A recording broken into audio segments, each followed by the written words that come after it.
Jemaat GKJ Kutoarjo, Shalom. Shalom.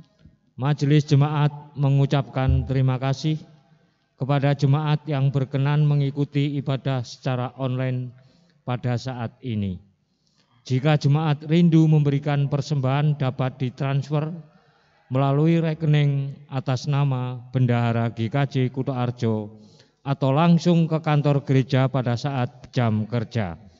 Dapat juga melalui pengurus di kelompok dan pepantan masing-masing. Mari kita datang menyembah kepada Tuhan dengan puji-pujian. Mari datang kepadanya dengan kesungguhan. Mari kita persiapkan diri kita dan bernyanyi dari Kidung Jemaat 188 bait pertama. Jemaat dipersilahkan berdiri.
Saudara-saudara, ibadah minggu ini berlangsung dengan pengakuan.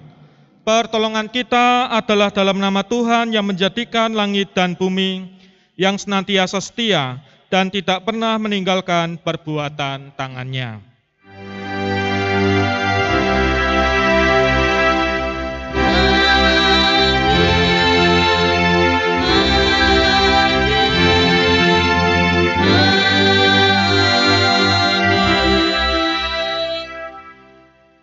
Kasih karunia Allah Bapa, damai sejahtera Yesus Kristus dalam persekutuan dengan Roh Kudus menyertai saudara sekalian. Dan menyertai saudara juga. Silakan duduk. Kita menyanyikan Kidung Jemaat 375. 375, saya mau ikut Yesus.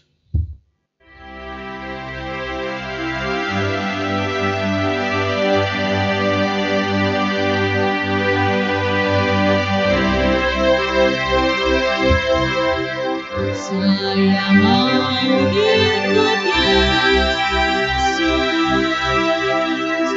saya mau ikut Yesus, sampai selama-lamanya. Meskipun saya susah menderita dalam dunia, saya mau ikut Yesus sampai selama-lamanya. Saya mau ikut Yesus, saya mau ikut Yesus sampai selama-lamanya. Meskipun saya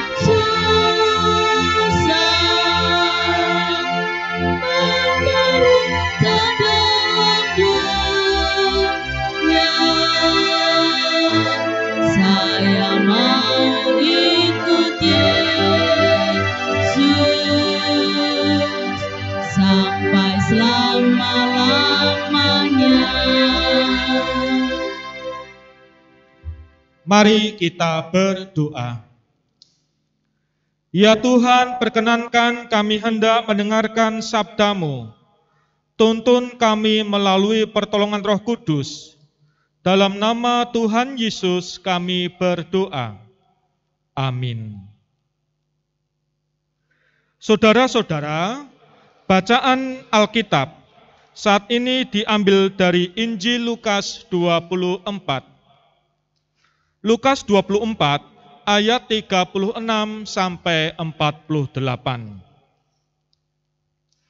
Lukas 24 ayat 36 sampai 48 yang berbunyi, Yesus menampakkan diri kepada semua murid. Dan sementara mereka bercakap-cakap tentang hal-hal itu, Yesus tiba-tiba berdiri di tengah-tengah mereka dan berkata kepada mereka, "Damai sejahtera bagi kamu." Mereka terkejut dan takut dan menyangka bahwa mereka melihat hantu.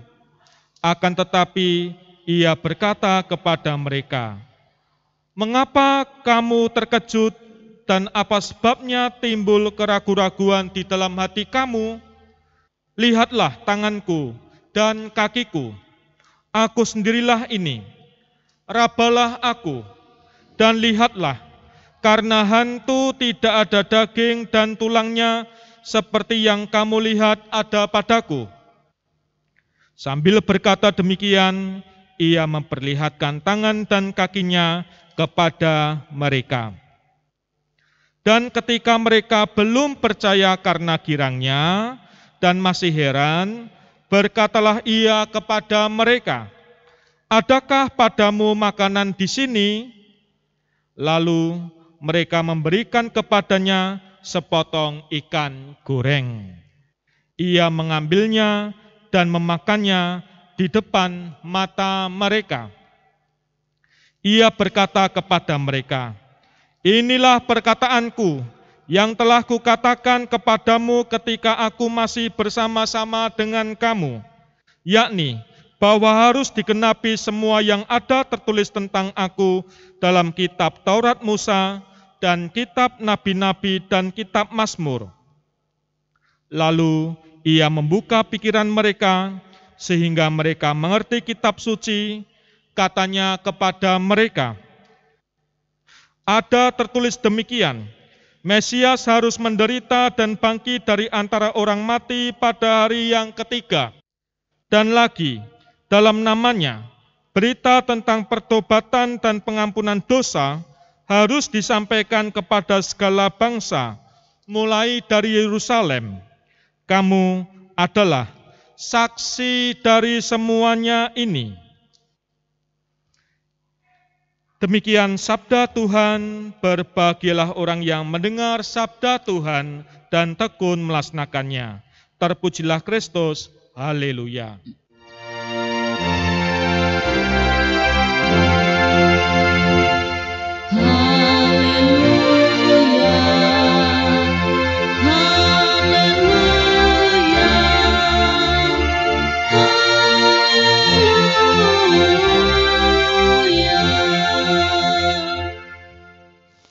Jemaat yang terkasih dalam Tuhan Yesus Kristus, apa yang saudara bayangkan ketika mendengar kata seorang saksi? Seorang saksi haruslah seorang yang mengetahui sendiri suatu kejadian dan memberikan keterangan di muka hakim atau di muka pengadilan. Lalu, bagaimana dengan kita sebagai pengikut Kristus yang mempunyai tugas untuk menjadi saksi atas kebangkitannya? Bukankah kita belum lahir saat peristiwa kebangkitan Yesus, hingga kita tidak mengetahui sendiri peristiwa tersebut? Kita tidak melihat dengan mata sendiri. Jika demikian, apa yang akan kita berikan sebagai keterangan? Saudara-saudara, ada 3 hal pasti tentang saksi Kristus. Yang pertama, Seorang saksi adalah seorang yang mengatakan, saya tahu ini adalah benar. Butuh kemantapan untuk mengatakan kebenaran dan tidak boleh berkata, oh ini mungkin, saya kira demikian juga. Tidak, tetapi harus mantap mengatakan, saya tahu Tuhan Yesus adalah juru selamatku. Dia bangkit dari antara orang mati. Kedua, seorang saksi yang benar tidak bersaksi dengan kata-kata, tetapi dengan perbuatan dan keteladanan. Orang akan lebih mudah percaya dan mengubah hidupnya karena dia melihat perbuatan kita. Karena kata dapat menipu. Yang ketiga, dalam bahasa Yunani, kata untuk saksi dan kata untuk martir atau syahid adalah sama, yaitu martus. Seorang saksi harus bersedia menjadi martir. Menjadi saksi berarti menjadi taat, apapun juga resikonya. Saudara-saudara, jika demikian, bagaimana kita menjalani hidup sebagai saksi Kristus? Belajar dari pengalaman murid yang tertulis dalam bacaan Injil Lukas 24 saat ini, menjadi saksi harus dimulai dari membebaskan diri dari menggunakan perasaan yang berlebihan ketika menanggapi sesuatu yang terjadi. Para murid waktu itu mengalami ketakutan sebagai perasaan yang berlebihan ketika dikejutkan oleh Yesus yang tiba-tiba berdiri di tengah mereka dan mengatakan, damai sejahtera bagi kamu. Para murid menyangka bahwa mereka melihat hantu.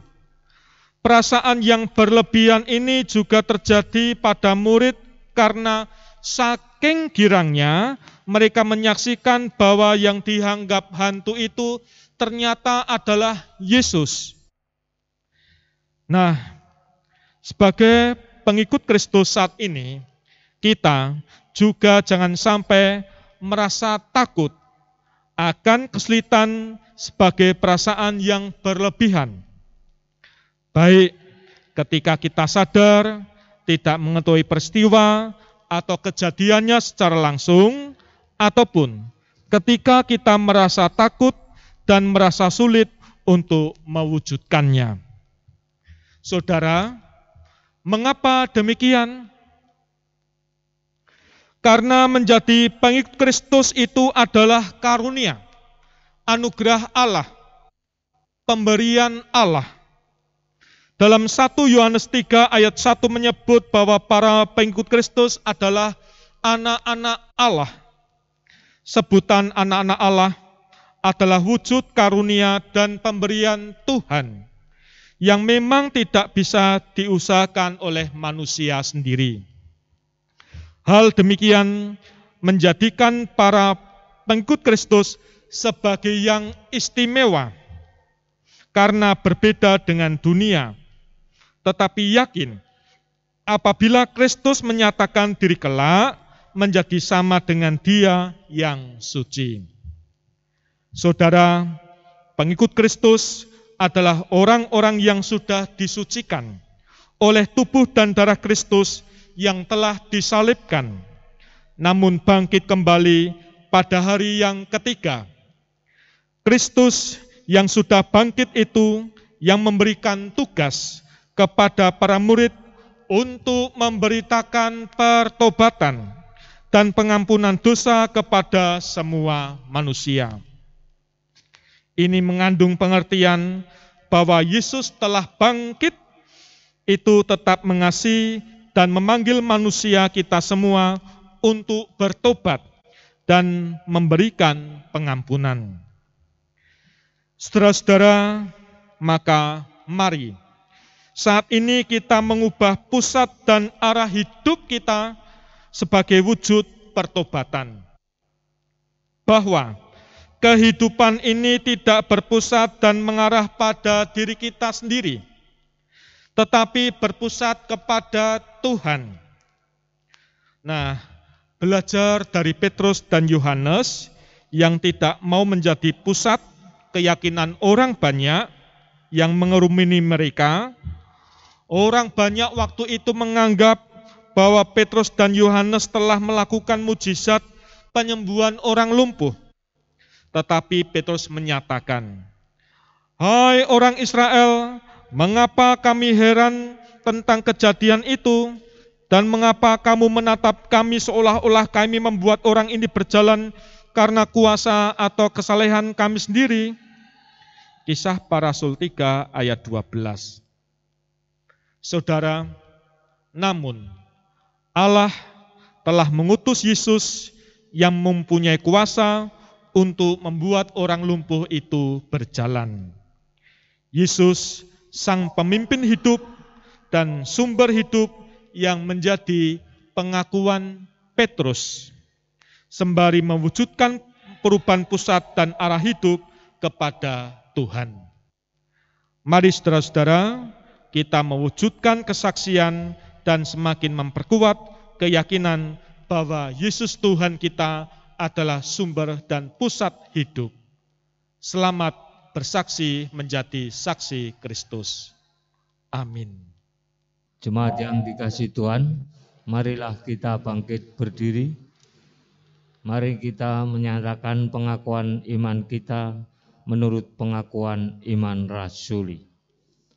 Aku percaya kepada Allah Bapa yang Maha Kuasa, Khalik langit dan bumi, dan kepada Yesus Kristus anaknya yang tunggal Tuhan kita, yang dikandung daripada Roh Kudus, lahir dari anak darah Maria, yang menderita di bawah pemerintahan Pontius Pilatus, disalibkan, mati dan dikuburkan, turun ke dalam kerajaan maut. Pada hari yang ketiga bangkit pula dari antara orang mati, naik ke surga, duduk di sebelah kanan Allah Bapa yang Maha Kuasa, dan akan datang dari sana untuk menghakimi orang yang hidup dan yang mati. Aku percaya kepada Roh Kudus, gereja yang kudus dan am, persekutuan orang kudus, pengampunan dosa, kebangkitan daging, dan hidup yang kekal. Silakan duduk kembali. Saudara-saudara, mari kita berdoa. Perkenankan ya Tuhan kami menghaturkan doa syafaat. Kami serahkan kehidupan kami. Kami serahkan keluarga kami satu persatu dalam tangan pengasihan-Mu. Kiranya Tuhan memberkati setiap keluarga, baik anak-anak, ketika mereka melakukan tugasnya, tugas sekolah, kuliah, yang sekarang sudah bekerja, ataupun sekarang yang sudah berkeluarga, di lingkup Kutoarjo Purworejo ataupun di luar kota. Tuhan berkenan menyertainya. Kami orang tua kiranya Tuhan berkati, beri kekuatan atas kami, sehingga kami dapat melakukan tugas kewajiban kami sebagai orang tua. Ya Tuhan, kami berdoa untuk warga jemaat yang sekarang terbaring sakit. Urapi dan kuatkan mereka satu persatu. Pada saat ini kami juga berdoa untuk bangsa dan negara Indonesia. Lebih-lebih saudara-saudara kami yang saat ini menunaikan ibadah puasa. Beri hikmat atas kami sehingga kami dapat membawa diri dan menghargai. Ya Tuhan, berkati bangsa Indonesia dalam memerangi wabah COVID-19. Program vaksinasi yang terus berjalan Tuhan berkati. Seluruh doa ini kami haturkan dalam nama Tuhan kami, Yesus Kristus. Amin. Marilah kita menyatakan syukur kita pada Tuhan dengan mengingat firman-Nya di dalam Roma 12 ayat 1 dan 2. Yang demikian bunyinya. Karena itu, saudara-saudara, demi kemurahan Allah, aku menasihatkan kamu supaya kamu mempersembahkan tubuhmu sebagai persembahan yang hidup, yang kudus, dan yang berkenan kepada Allah. Itu adalah ibadahmu yang sejati. Janganlah kamu menjadi serupa dengan dunia ini, tetapi berubahlah oleh pembaruan budimu, sehingga kamu dapat membedakan manakah kehendak Allah, apa yang baik, yang berkenan kepada Allah, dan yang sempurna. Sebelum kita membersihkan persembahan, mari kita pujikan Kidung Jemaat 365B. Tuhan ambil hidupku.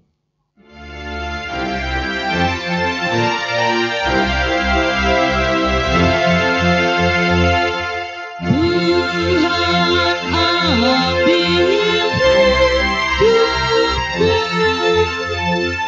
dan kuduskan bagimu. Waktuku pakailah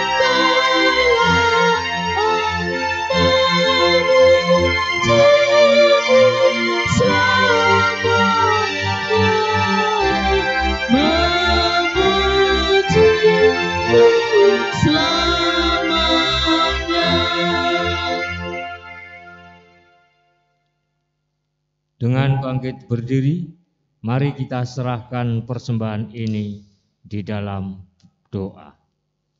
Ya Allah yang Maha Kudus, Engkau layak menerima segala kuasa dan kekayaan, hikmat dan kekuatan, hormat, kemuliaan dan puji-pujian. Terimalah persembahan kami dan kuduskanlah itu bagi kemuliaan nama-Mu. Kami berdoa kepadamu di dalam nama Tuhan Yesus yang telah mengajar kami berdoa. Bapa kami yang ada di surga, dikuduskanlah nama-Mu, datanglah kerajaan-Mu, jadilah kehendak-Mu di bumi seperti di surga. Berikanlah kami pada hari ini makanan kami yang secukupnya, dan ampunilah kami akan kesalahan kami, seperti kami juga mengampuni orang yang bersalah kepada kami. Dan janganlah membawa kami ke dalam pencobaan, tetapi lepaskanlah kami daripada yang jahat. Karena Engkaulah yang mempunyai kerajaan dan kuasa dan kemuliaan sampai selama-lamanya. Amin. Jemaat yang terkasih, kini pulanglah dalam sukacita, dan kini arahkanlah hati saudara pada Tuhan. Kami mengarahkan hati kepada Tuhan. Jadilah saksi Kristus, Syukur kepada Allah, terpujilah Tuhan. kini dan selamanya. Mari menyambut berkat Tuhan. Tuhan memberkati saudara dan melindungi saudara. Tuhan menyinari saudara dengan wajah-Nya dan memberi saudara kasih karunia. Tuhan menghadapkan wajah-Nya kepada saudara dan memberi saudara damai sejahtera. Amin.